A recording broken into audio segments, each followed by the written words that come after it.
Good afternoon and welcome to the Joy Show. We're back live and in person, and I am so grateful to be back with you this Friday afternoon. TGIF, aren't we glad? The Joy Show is really about the individual, joy being an acronym, just one you. And we're all created unique and special. So it's wonderful to have guests on that we can share these great stories. But to begin, I'm going to begin with the land acknowledgement, and then I'll introduce our guest. I am honored to be living, working, and playing on lands that have been stewarded for millennia by the Mississaugas of the Credit, the Anishinaabe, the Chippewa, the Haudenosaunee, and the Wendat peoples. And it is now home to many diverse First Nation, Inuit, and Métis people. I recognize our history. I realize all that has occurred. And what I know is that we are one. And it is in that oneness that all is well. Miigwech. All right. Well, my guest today is Kim Belew, and she has spent 20 years writing music and giving inspirational talks and workshops. Kim has had many profound life-altering moments. Most notable happened when she was faced with the choice of continuing to live her life in compartments, weighed down by the secrets of childhood abuse, unhealed trauma, and living out patterns that left her with feeling no sense of purpose or meaning. Once Kim discovered her own voice, she became passionate about helping others do the same. Through her continued healing journey, Kim also found a way to give voice to being sex trafficked as a child, and as a result, gave a TEDx talk in October of 2021. Welcome, Kim Belew.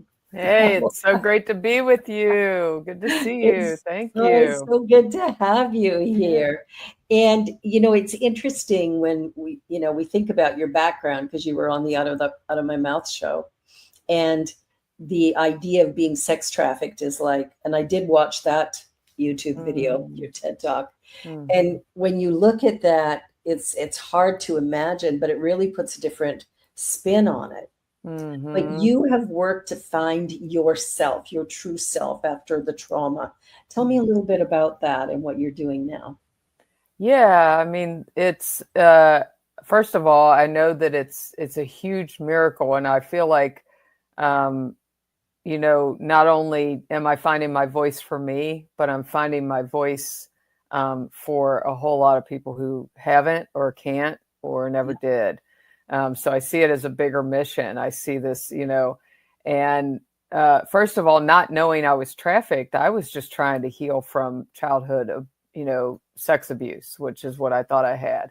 Yeah. And I was doing all of this work and just took this, it took me down a path of some habits and patterns that were not fulfilling. And I was living my life in all these compartments.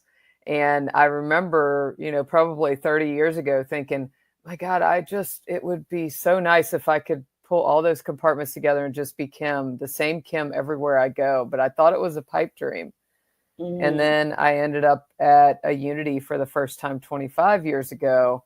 Yeah. And it was because all of that came crashing down around me. And I began to just start to figure out who is Kim first of all, and then just live from that place.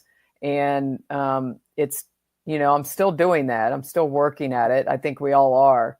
Yes. But man, how much more freedom do I have because I'm living as the one Kim, which means no more shame about talking about my childhood. I had a lot of shame about that. No more shame about the religion I grew up in. I was ashamed to even talk about that. No shame about my sexuality. No shame about starting out as a rap musician. I mean, all of those things carried shame. And so the more I've released shame, the more I've stood in my power. And so that's really what I want to share with others. Oh, that's so incredible. Because going through what you went through as a child, and I mean, it happened for many years.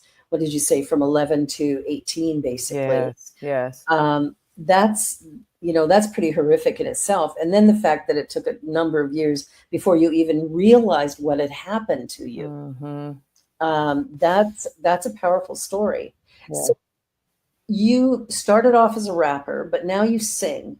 Hmm. So tell me a little bit about that transition from Yeah. rap to actually singing. I'm curious. Yeah. Yeah.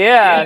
So So, quite a wonderful transition. So in 2014, I had been rapping for about 10 years and doing it, loving it. And I still love it and I still yeah. rap.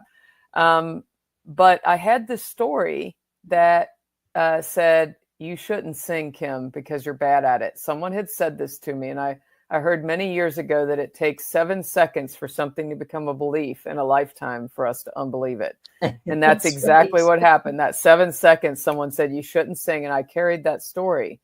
And I was Yeah. reading the Four Agreements again. I call that my Bible. It's a And good I was book. reading Yeah. it again. And it was like, why haven't you tried? Just try. And Hmm. so I started to teach myself to play Imagine on the piano and sing along with it. And I found this voice in there that I was like, you know what? I'm going to do this not because I want to be a great national singer, but because I want to claim my power in this. And I want to claim a new story that is, I am going to sing because I have a song, which is what Maya Angelou says. A bird sings Hmm. because it has a song. And so that's how it started. Yeah. That's beautiful. So do me a favor. I'm going to put you on the spot. Give us, just a few bars of Imagine. Ah, imagine all the people living for today. Yeah. So that's without having a note Beautiful. or anything. Yeah. Yeah. Yeah. So, It's interesting. Your voice is beautiful, and I've heard you rap as well, hmm and I think that sometimes the stories that we're told, the little, and it's those little tiny things that people say to us that tend to really pop in and stay stuck. hmm I remember, even for myself, that idea that, I can't do anything right. hmm That was a big one for me to overcome, is, I never do anything right. Right. Um, so we build these walls around ourselves because we believe those things we were told as children. Yes. We were taught about money, we were taught about relationship, not because people sat down and gave us a lesson, but because we Mhm. observed behaviors of the others around us, Yeah. or what they said to us, and we picked it up and accepted it. And even as adults, if it taps into some part of us that already feels inadequate, it doesn't take much for us to carry that, and carry on with it. Yeah. So, yeah, it's a Exactly. powerful thing to break those chains and to break those patterns. Yeah, I think it's really important. I know, one of the things I've found at the center often is every now and again we'll sing the song "How Could Anyone," and I love that song. I do too. And you look around the room and there's like waterworks, Hmm. people crying all over the place because nobody's ever said to them, "You're beautiful, Yeah. you're perfect just the way you are." Yeah. You're nothing less than beautiful. Yeah. Nothing less than beautiful. Yeah. I It's, love it. yeah, yeah, me too. And yeah, I just got some little goosebumps. It's fascinating because those are the stories we're not told. We're not told, "I love you enough," hmm and we don't love ourselves, and then we create chaotic, crazy lives. Absolutely. We're constantly, well, personally, I was constantly, and I still do this, is compare. You're comparing, and Yeah. in the world of AI and filters and social media and Mhm. perfection being thrown in your face all the time, it's easy to get caught in that. Yeah. And I heard Michael Gott say many years ago, comparison is the death of joy, not just the thief of it, but the death of it. The death of it. I Yeah. agree. And yet we're all very unique expressions. And so no one else can bring what each individual brings, no matter what they have. And so that's Exactly. what I have to keep back landing back on. So Well, and that's kind of the reason I created this show, is to really remind people that we all have a story. We've all been injured at some point in time or another, to greater or lesser degrees. And we all need air to breathe and food and water. And we know this. And yet it's not the way we necessarily treat ourselves or others. So it's finding that balance where we can love ourselves enough to actually be present in life and take our power back. So what was that journey for you, taking, beginning to sing, taking that, how did that feel when you sang publicly for the first time?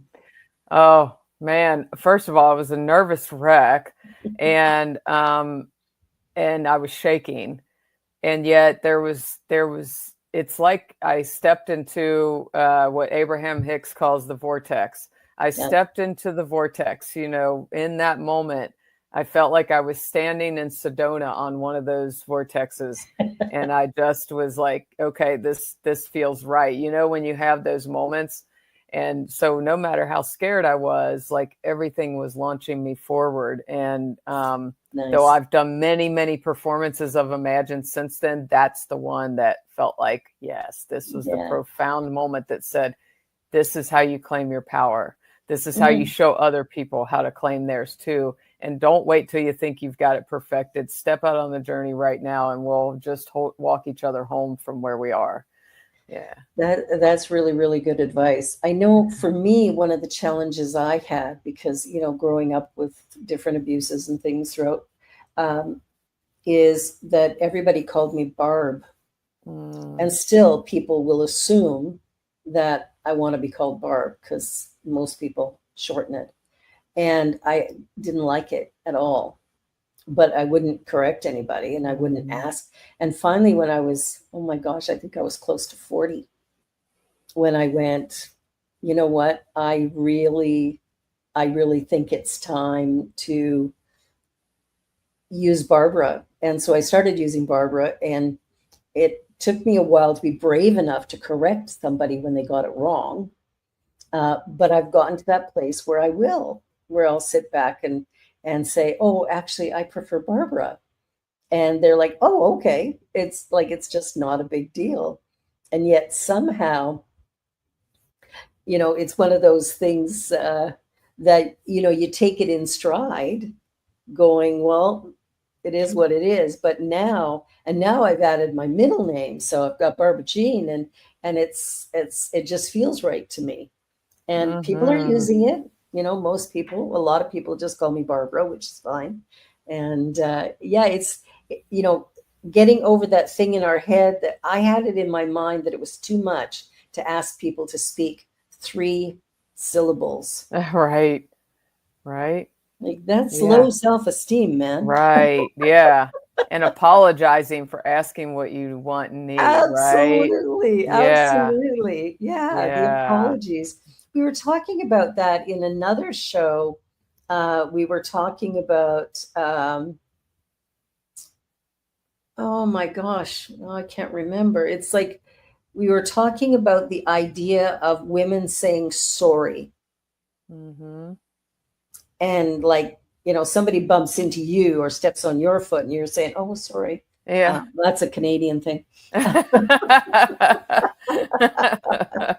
Did you see what Lee wrote in the chat? Yes, Oh, this we is love you. that Thank you for it's sharing what you my alone. music partner of mine who is an Oh, incredible musician. fabulous. Yeah, so Fabulous. yeah, Yeah. so Yeah. It's so nice to have that support where you have somebody who goes, yeah, way to go. I think hmm telling our stories is one of the most important things we can do. Now, you were talking about starting a new project because of something you experienced. Can you share that with our audience? Because that is fabulous. I really love it. Oh, what I was sharing that I happened yesterday. Yeah. So I was part of this bus tour that travels around that's called Street Talk, and they set up chairs in different cities around the country and the world, and they just you go to be a listener and just invite people to come and share that want to be heard for whatever reason. And it was a profound experience for me of people sitting down and just wanting to share their story. And I think, I'm all about this village mentality. We've gotten kind of away from the in-person village sharing, looking at each other in the eye behind these screens. and just listening. People want their story to be heard. Brene Brown says that people Yeah. just want to be heard.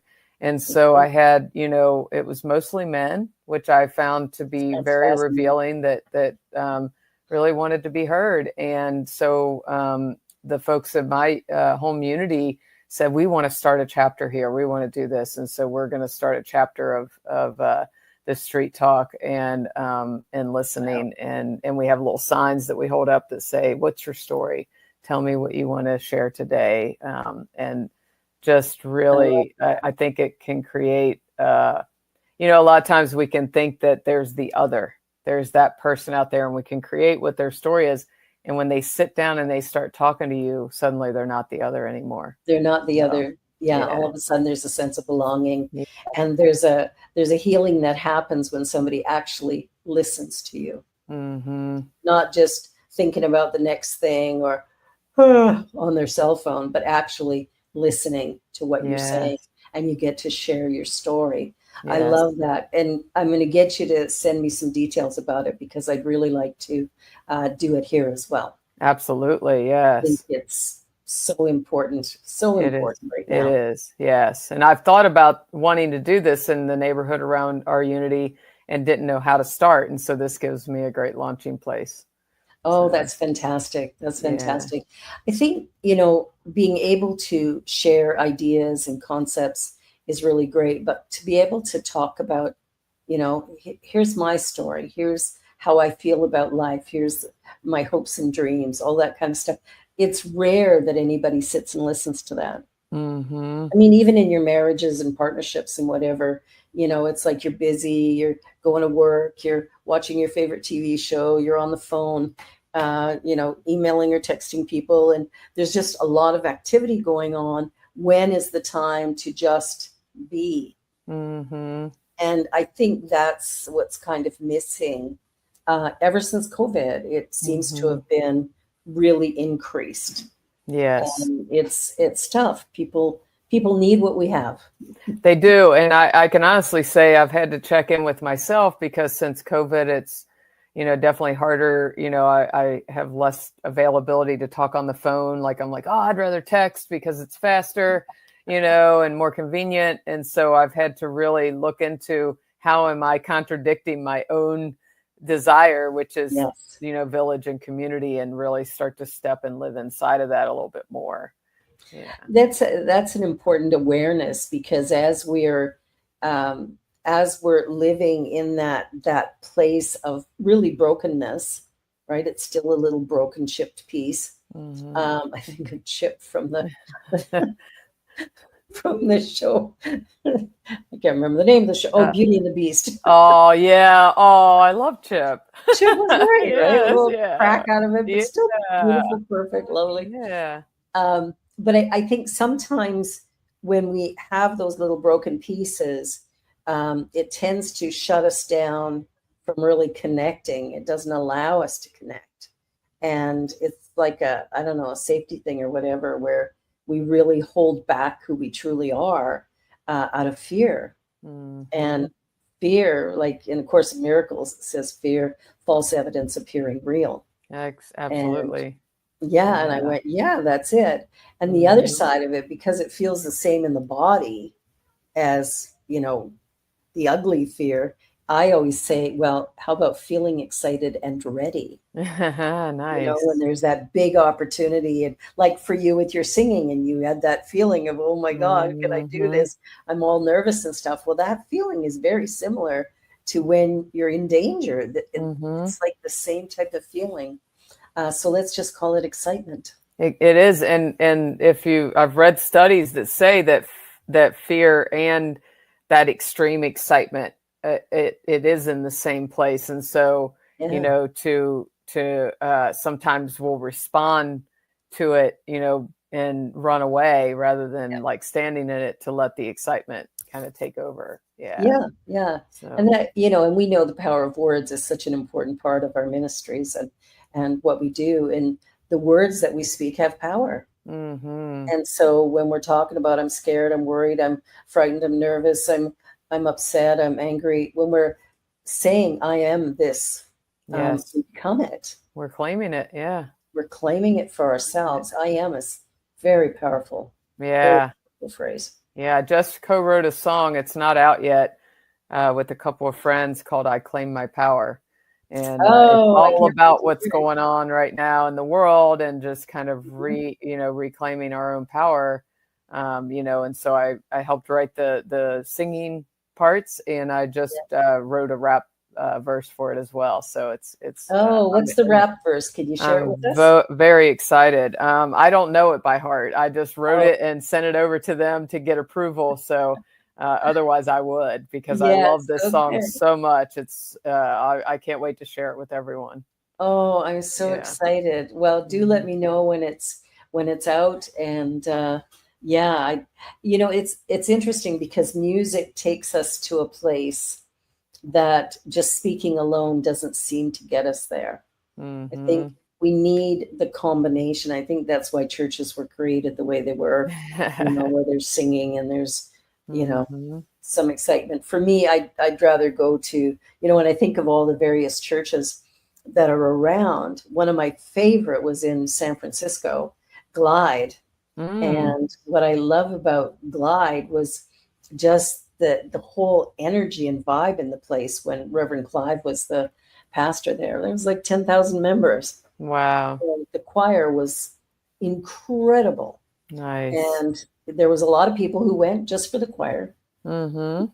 That's why they went to church, so they could Mhm. hear that choir, and I can understand why. But you could feel that energy. People were up and singing and clapping, and it was all that black gospel. Yes. Where everybody's just right in it, and it was like, oh yes, I want more. Mhm. It's just so Yes. good. And then we go to some of our churches, which are like, Mm-mm. Nope. not mine. Yeah, they joke with me since I've become spiritual leader. I now do 7 to 8 songs in a service. So Wow, good for yeah, you. so I'm like, the music can speak just as much as my speaking does, and so I Absolutely. don't think, oh, I need to take a whole 20 minutes to talk. If a song can be put in the middle of a talk to really drive something home, and Yeah. so I really do put a lot of music in. So. And that's awesome. I remember years ago, I liked the song "How Great Thou Art," and not necessarily all the lyrics, but I really liked the song. And so what I did with it was I looked at the metaphysical interpretation, and my music director and singer, uh, what I had them do was they would sing a phrase, and then I would do the interpretation to Mm, allow people to go from the Christian background to New Thought. It was like a bridge. And so, and then she would sing the next phrase, and I would go into an explanation from our perspective of what that could mean. And it was really cool. People really liked it. And mm. there's so many things we can do to bring it up a notch. And I think music's a big part of that. Yes, I agree with that. And you're reminding me of Aaron McCabe's song "Deliver Me." Do you know that? Which is I the do know version of that the song. Lord's Prayer. Yeah. And I love that. It's the same thing. Taking Yeah. something. And I have a version of "Amazing Grace" on my last album, that Yeah. is a more modern version of "Amazing Grace." I love Amazing Grace. And I think it stood the test of time Hmm. because of the soul of it. I remember as a teenager, it was on the rock and roll station that I was listening to, CKXL in Calgary. So Wow. I can't remember who covered it, but it Hmm. actually made it onto it, one of those top 10 rock and roll stations. Yeah. Wow. And so I'm like, it's a song that the soul of it is so profound that it reaches across all borders. Mm. Name somebody who doesn't know, oh Lord my God. Hmm. It's like we Yeah. know that. And, Yeah. and it's like it's right there. It's fascinating to me that it crossed into the secular. Yeah, it's a big song, but it tells a story Hmm. of healing And I think Yes. that's why it has lasted all of these years. Yeah. Yeah. And there, I do it's not hip hop version, but it's definitely a more, I wanted to do a song that could do a crossover that shows this bridge, Yeah, how music can bridge a gap in of course. communities. And so and it actually, people love it. It takes a minute for them to get used to the cadence of it, but it's the Of same course. exact song, but it's just done a little differently. Can you give So, us a little bit of it as we go into our break? Amazing grace, how sweet the sound that saved a soul like me. Yeah. I So, love it. I love it. yeah. Love it. Yeah. Well, we're going to take a short break. We're at our halfway point here. Yes. Do not go away. We are going to be right back. You're watching The Joy Show on the New Thought Media Network with my wonderful guest, Kim Belew, and Mm. we will be back in just a minute or two.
Please help us say thank you to our organizational sponsors, including the Hefferland Foundation, Affiliated New Thought Network, International New Thought Alliance, Science of Mind Archives and Library Foundation, Center for Spiritual Living Denver, Center for Spiritual Living Midtown, New Thought Philadelphia, Planned Happiness Institute, Summit Center for Spiritual Living, One Heart Retreats, Center for Spiritual Living on the Lake, Unity Spiritual Center, Kitchener, Om Center for Spiritual Living, La Mesa, Satya Center, Center for Spiritual Living, North Jersey, Unity of Savannah, and Center for Spiritual Living, Seattle, as well as all of our individual donors.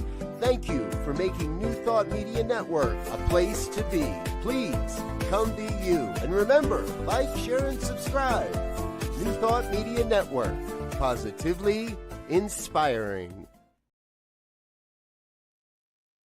And we're back here with The Joy Show, the place where you get to be who you are without apology. Mm-hmm. I love that. So tell me how you got into ministry, from your background and all the stuff that happened. Like, okay, Oh. how did you get here? Right. Someone just asked me this question last night. I was the least likely. So that's why I always tell people, like, you just never know when you step out on the path and say yes to one thing, there are a bunch of tributaries that happen that you don't expect or anticipate. And this was one of them. Yeah. I just was claiming my power first through finding out that I had a purpose. And then it was writing rap music and being the first person that was only a rapper in the New Thought movement. Yeah. And so that was wonderful. And I thought, this is great. I'll be a rapper. And then I started singing. and as I was writing music, telling stories. And so I was invited to speak one time at my home church. And from there, people just started inviting me to speak more. And over the years, as I have stepped into my own authenticity, and that at my home unity, we were between ministers, we were without ministers, and I'd been speaking quite a bit. And the board approached me and said, we want you to be our minister. Would you want to do that? And I said, no. I said, no, I do not. And then I went home and I thought about it, as all things. And I kind of got this epiphany of, okay, maybe you can tell them how you would want to do it. And I checked into some things, and there was a special dispensation program. And so I went back and I said, yeah, I'll do it under these conditions. Special dispensation, part-time, which means I can still travel. And they said yes. And so here I am, and that's been 4 or 5 years, Wow, good for you. Yeah. So good for you. Yeah, that's how I became an ordained unity minister, because I'm a CSL minister. I've been for 25 years. Wow. And in 2019, I was invited to speak at a unity church, and I would speak there once a month. And then, like you, the board came up to me and said, would you be our minister? So I served there for the next couple of years. And that's when I got the special dispensation, and then I got ordained. And of course, ordination was easier for me because I just had to do a couple of classes. Yeah. I already had most of the training, but it was, it's wonderful to have both. And it really makes a difference, because there are small things that are a little bit different in how we present, but the story we tell is all the same. Yes. And I speak at Centers for Spiritual Living all the time. And so, lots of alignment because of, I have beliefs that align, that are right there in that alignment with it as well. So, yeah, it's the same thing. Both of them, the Fillmores as well as Ernest Holmes, were all trained by the same people. Exactly. And, yes. And when you go back and look at the work of Emma Curtis Hopkins, or my favorite thing to look at is the letters of Myrtle Fillmore. Yes. Yeah, I have that book. That woman was fierce. Yes. Talk about standing your power. Yes. She knew and was determined. Yeah. Yeah, she didn't apologize. Yeah. And she did it very lovingly, but she really stood in her power and made sure that if you talk to her about your problem, you got to know you no longer have one. Right. Yeah. Stop talking about it. Yeah. Stop talking about it, because yeah. that's the thing, is because I think sometimes we tend to, dwell on our problems, and we wonder why they don't go away, because we're feeding them. Yes, absolutely. Yeah. The whole affirmations thing, and what we focus on. And, I watched The Secret many years ago, which many of us have, and listened to Abraham Hicks and done all those things. But it really was my journey with cancer back in 2021 that solidified it for me, when I did that. Yeah. So I got diagnosed with ovarian cancer, and it was a complete surprise. And so they told me I had this 4-inch mass. And so I just made a decision after 2 days of grieving and let myself be angry and really scared. I was like, nope, I'm not going to live like this. And so I told everyone around me, if you have fear, I don't want to hear it. And I started doing nothing but positive affirmations, listening to sound healing as I slept, and sending white light to my body. And I started to recognize how I had been talking to my own body for so many years. And so I just started to send light to the cancer, to everything, through every test. And I am scared of medical procedures, and I was anxious to get it done, to go into surgery. I was not scared at all. And when I came out the other side of the surgery and got all the results, that 4-inch was a 1/2 inch. And so, and it was a stage 1, and it was just this huge miracle. And it just showed me, and what it showed me was not that it shrunk the cancer, but that it changed me, so that no matter what the outcome was, I was at peace. And so that's really the ultimate thing, is I want to be at peace with whatever's going on. Yeah, that's pretty big, because cancer, we see that big C and I don't want that because it's going to kill me, but it doesn't anymore. I mean, some Right. do, of course, Yes. but I think how you handled it is exactly how we would handle it in a new thought teaching, is that we're going to make sure. I just had spinal surgery in January, so I'm still limited in the things I can do. But what's interesting is I sat back and I thought, how are you talking to your body? And not necessarily now, but I thought back to, when I was a kid, when I was a teenager. Oh my gosh, everything was wrong when I was a teenager. I think most of us went through that. And then the early 20s and into my 30s and 40s. And it's like I sat back and went, no wonder you've had hip replacement at your age. And no wonder you just had, spinal fusion and whatever done, because you have really worked at disliking your body ever since you came to the planet. That has to stop, right? so it's like, just going to that place of I love you, I love you. Doing that havening practice. Yes. You just, love yourself. And I think that is one of the hardest things for us to do is to really love ourselves when we don't think we're enough. Yes. Yes. And I still have all the affirmations all over my house that I had posted up at that time. They're still everywhere in my kitchen, on my refrigerator. I am a child of God, therefore I do not inherit sickness. I am worthy. My cells know how to heal, and they're healing themselves now. My body is a beautiful temple, just all of these things, because everyone deals with it. But as women and aging women and women in the society, we look at our bodies and we think it's not enough. It's not good enough. It's not flat enough. It's not skinny enough. It's not big enough, whatever. And so I was a victim of all of that. And so I just was like, okay, time to change that story.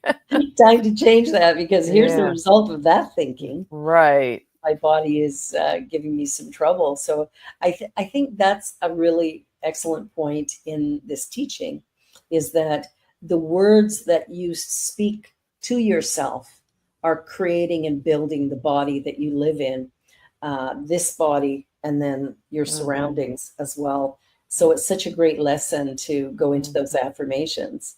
Yeah, I'm listening to everything I say, and my cells are listening. And so, I'm though I'm not perfect at it by any stretch, as we all slip back into those little habits, but now I don't slip for as long. And it's like, oh no, you want to come back from that, Kim. And I'm really at the place of wanting to feel at peace within this temple and see it as a temple, so. Exactly. That's how I quit smoking. I'd had a spiritual epiphany, and about 6 days later, it was like, wow, this is the temple of God. I don't have the right to destroy it. It was like I don't know if I had a dream about it or if I had a vision, but it was like I knew that if I continued to smoke the way I was, then I would be hauling around an oxygen tank by the time I was 40. So it wasn't cancer that I thought about, it was emphysema. And I thought, no, can't do it. And I butted that last cigarette out and looked at my friend who I was sitting with and went, well, that's the last cigarette I'm going to smoke, or at least until the next one. Yeah. Right. Yeah. And I've never smoked since. But the interesting thing is I've never had a craving either. Wow. Not an hour later, not a day later, not 5 days later, not 6 months later. Hardest thing I ever did was quit smoking cigarettes. It is. It's a really hard one. Yeah. And for me, it was, as soon as I went, this is a temple of God, I can't kill it. My conviction was so strong in that smoking became a thing of the past. Which, a friend of mine drove me to work about 6 months later, smoking. He hands me a cigarette and I went, I don't smoke. And he goes, yeah, right. He's laughing. A cigarette. I said, Rob, I don't smoke. I did quit. I smoked 4 packs a day when I quit. Wow. So it was like there was always a cigarette. No matter where I was. You could smoke at work in those days. So yeah, it was a continuous thing. But I think sometimes we forget about the power of our words. And we might correct our speaking, but are we correcting our thinking? Thinking. Yes. That's a big one. That's a big one. Yes. When you think about your past, do you have any emotional tie to the people who hurt you? Like, is there any, like, do you have any residual? I know you remember things, but do you have residual, like, oh, how could you have done that? Like that anger or resentment or I don't have that anymore. What I do have is, I'll have the memories, but what I've reached, and it's truly, all of it feels like grace to me. Yeah. But I reached a point several years ago where I became grateful for every single piece of things that have happened, because I like where I'm at now. And I know that if any of that changed, then it would shift where I'm at now. And I feel like that there's a bigger purpose involved in it. Not that it happened for that purpose, but that I found the purpose in it. So there's two different things. I speak out because I think it is an absolute thing that needs to stop. Yeah. But I found my purpose within what happened. And so that makes me, yes, I have pain and I have things that'll come up, but I don't question it. I don't say, why did this happen? Or, any of that. So, yeah. Oh, that's awesome. That's awesome. I think that's a great story for people to hear, to be grateful for the journey that you've walked, because it's that journey that brought you to this moment. And if you're satisfied with your life now, if you feel like your life is on the right trajectory, it's moving in the right direction, of course you're going to feel, more grateful, a sense of greater comfort, whatever. But it's nice to hear that story, especially coming from the horrific background that you came from. Yeah. And I will say, I tell this often, my mom and stepdad, my stepdad was who trafficked me. They died in a car accident when I was 20. And so I do say, I think some of the grace that I have is because he's not living, and it enabled me a space to do more healing than if I had to see him or face him or be in his energy field.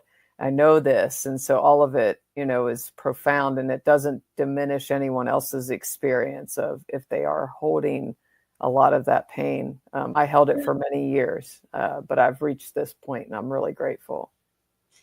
So what do you think, like, as you reach that point of real forgiveness, which means you're not tied to it anymore, when you, like, what was your process? Can you share, like, how you managed to do that?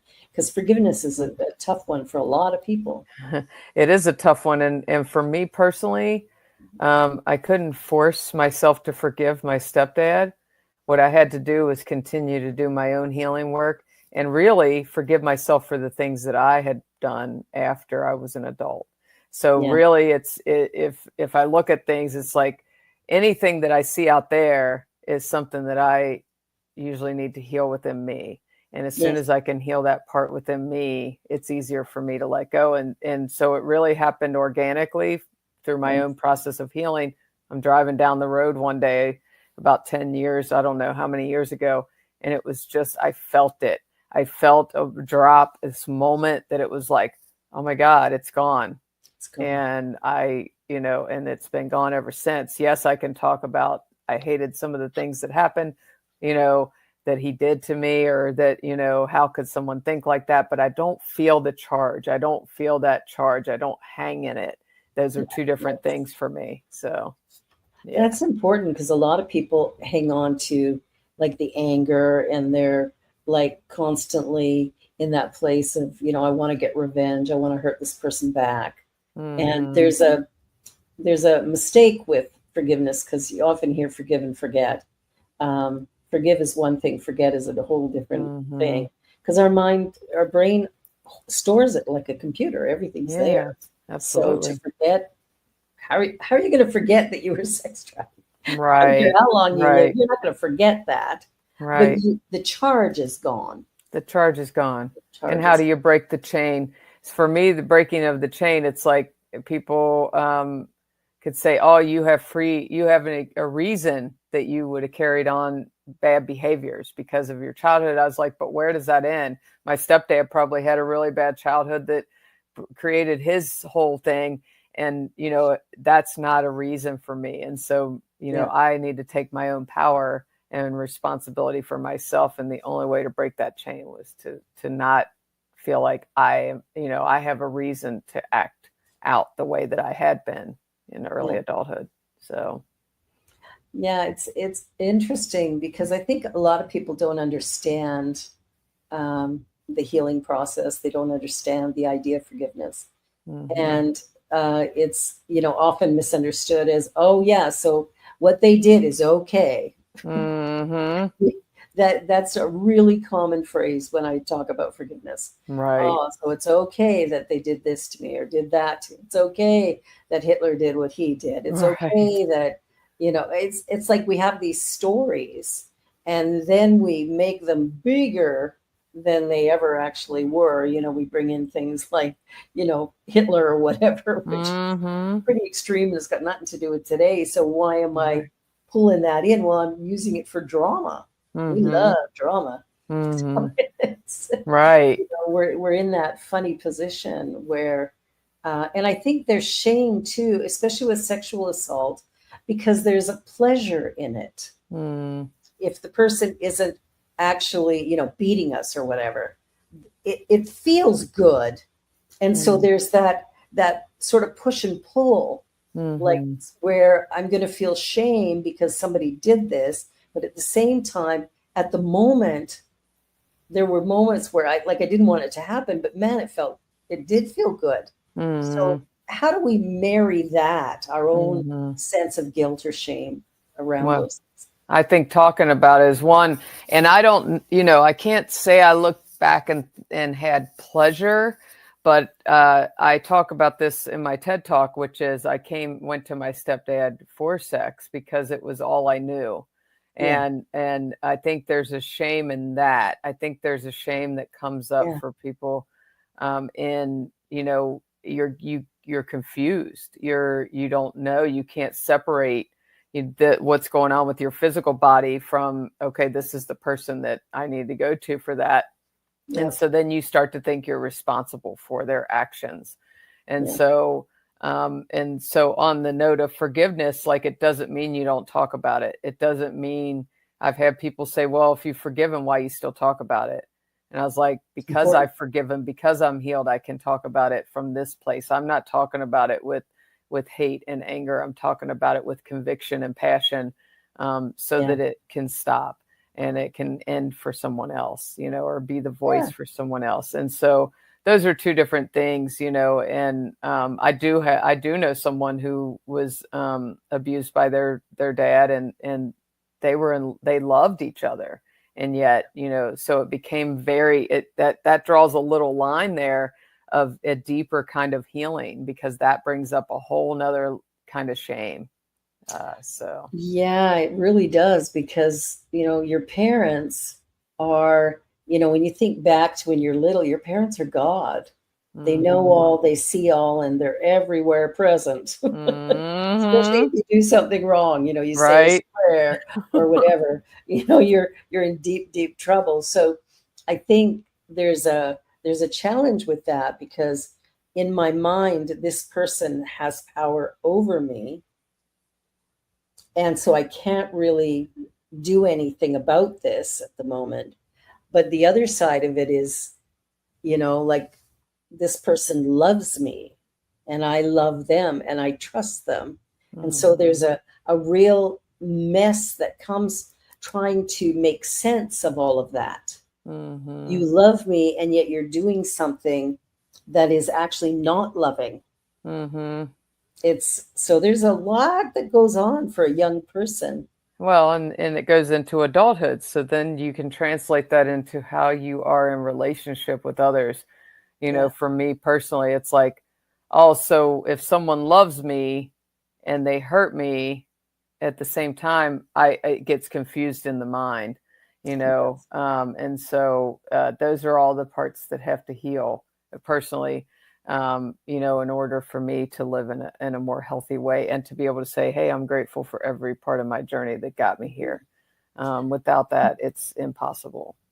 Exactly. And I think setting boundaries, there's boundaries that we need to be clear about. I think Mm-hmm. sometimes we forget the power that we actually have, and we don't have boundaries. We just sort of fall through life and wonder why we're constantly living with skin knees because we're falling constantly. So, what about boundaries? How does that play in your transformation? Well, healthy boundaries for me. So I went from being someone who came in, my anger entered the room before anything else, and people, like, I was so guarded. And so it wasn't about needing to set boundaries. I just never let anyone close. Yeah. And then when I finally did start to be stripped down and let my authentic, vulnerable self out, claiming my voice, it's interesting to observe where the most fear came up. And it was usually with older men that Yeah. had this very strong, you know, presence in my life. Yeah. And I would be afraid to just say, no, that's not okay. And it had nothing to do with sex. It could be anything, Yeah. any kind of thing.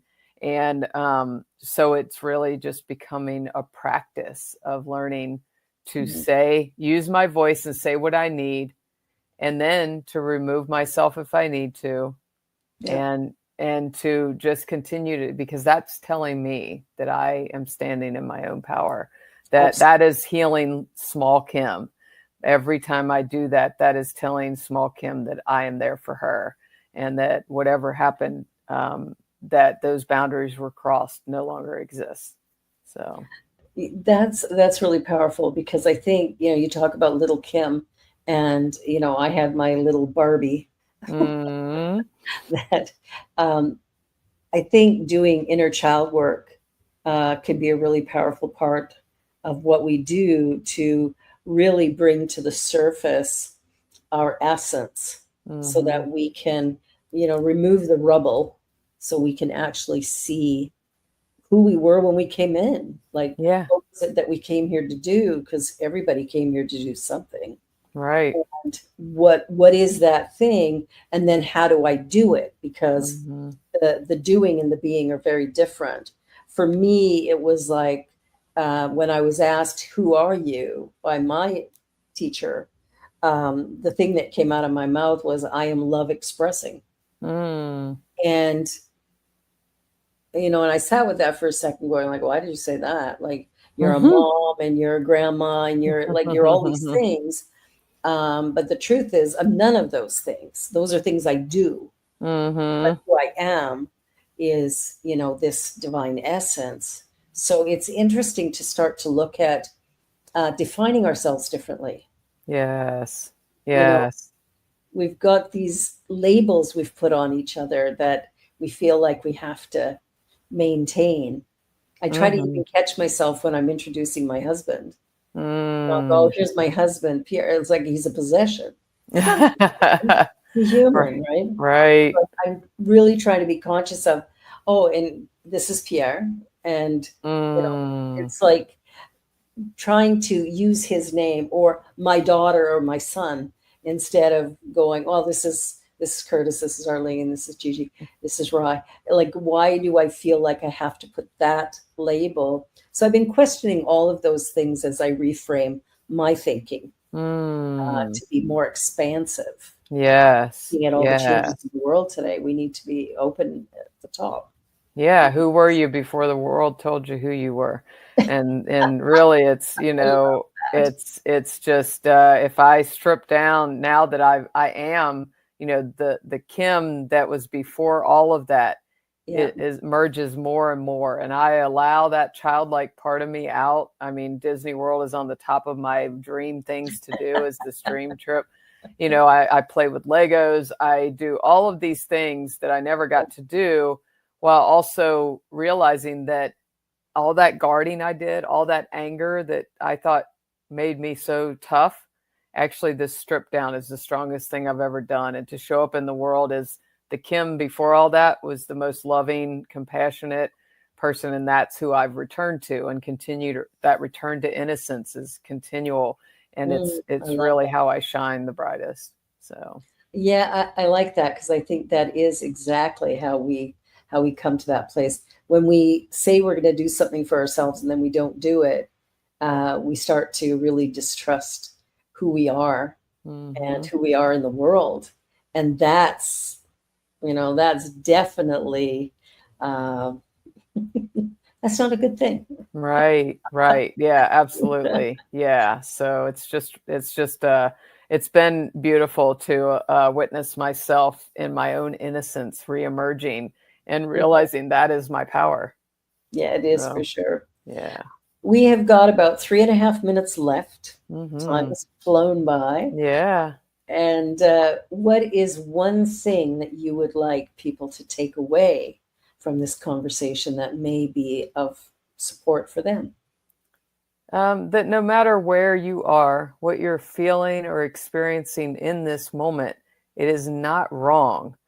It is absolutely where you need to be. And that even if it feels like it's the darkest place, even if it's the most painful place, right around the corner, there is hope, and so just keep going and know that you are supported. Find your community. If you don't have it, reach out. But I just never want anyone to feel like, well, I'm doing it wrong.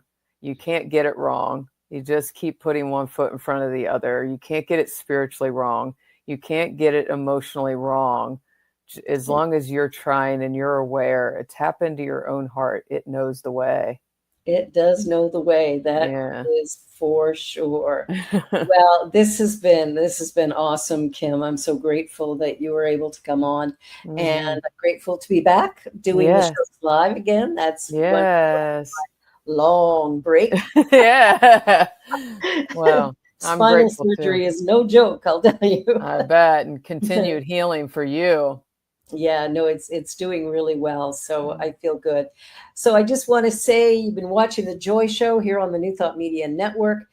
We are a charitable organization here at New Thought Media, so you can actually donate to the New Thought Media Network and support the good work that's happening here. Also, check out the rest of the programming because there's a lot of good stuff going on. And in the meantime, just remember that you were created unique and special, and there's just one you. And we've got about a minute and a half. Would you sing us out with How Could Anyone? Oh my gosh. Let me see if I can sing that. How could anyone ever tell you you were anything less than beautiful? How How could anyone ever tell you you were less than whole? How could anyone could fail to notice that your loving is is a a miracle? how deeply you're connected to my soul.